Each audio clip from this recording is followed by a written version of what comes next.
Two relatives shot and killed, and police revealed today that the alleged gunman knew them well, and he's now in jail.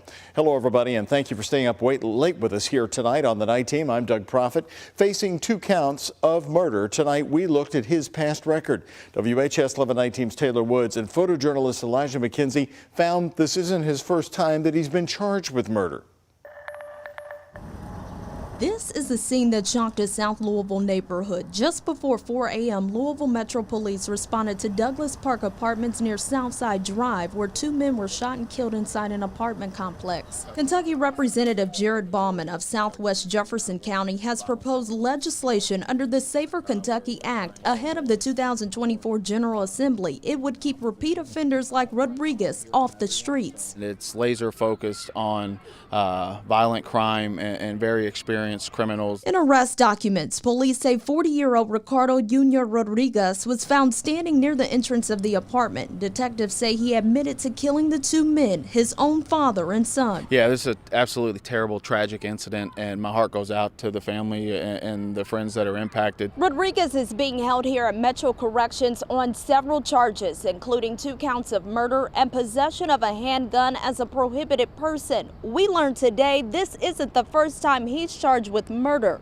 Court records show in 2013 he was charged with murder and later pleaded guilty to manslaughter, serving 6 years and 6 months in prison. State lawmakers like Representative Jared Bauman are working on legislation before the 2024 General Assembly to prevent repeat offenders. It's called the Safer Kentucky Act, which has 18 parts, including the 3 strikes law. Would ensure that anyone that commits 3 violent felonies in the state of Kentucky would be in prison for life.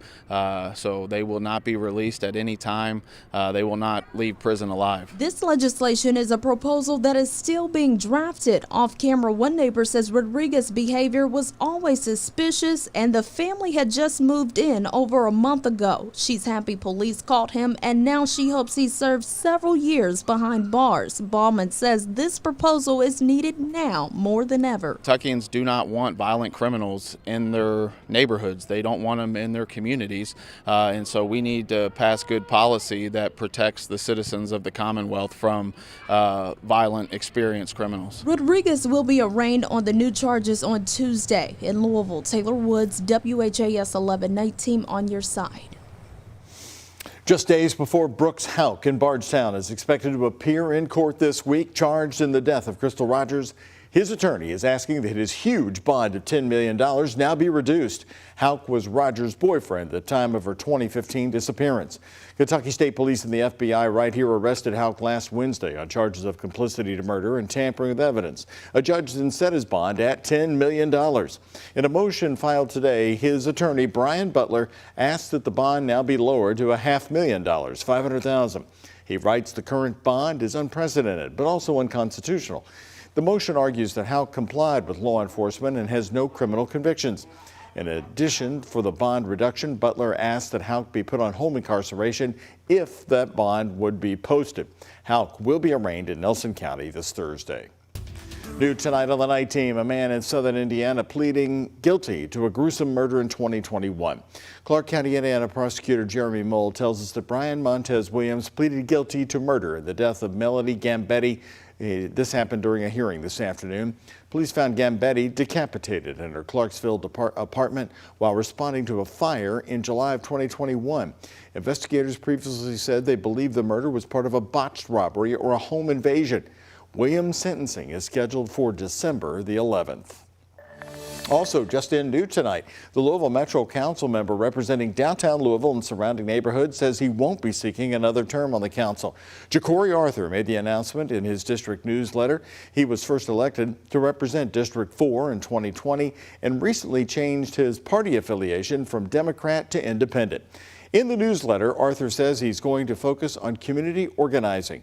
He writes, quote, "I've always encouraged people to organize, but it's hard to lead by example while being inside of a political system that is set up to be disorganized, bureaucratic, and punitive." Well, it's an ongoing issue for Metro Council, street racing and burnouts on public roads. You can see right here the aftermath at the intersection of Witherspoon and Preston Streets, right near Waterfront Park downtown, where more than 100 cars reportedly raced and did these burnouts. Well, this month will mark 1 year since Metro Council passed a street racing ordinance, allowing police to impound cars and fine drivers up to $2,000. Our Focus reporter Travis Breeze and senior photojournalist Alyssa Newton are talking to police about whether the ordinance is working. So this one was involved in several events prior to, but the day that this vehicle was seized, it was right after it was involved in one of the street takeovers at an intersection. This purple and gray Dodge Charger helped shut down the corner of North 33rd Street and Portland Avenue on June 4th. They're all tools at our disposal. Now it's sitting in the LMPD impound lot. In the first year of the street racing ordinance, 55 cars have been seized and 37 arrests made. Sometimes drivers are just cited and given notice their car is being towed.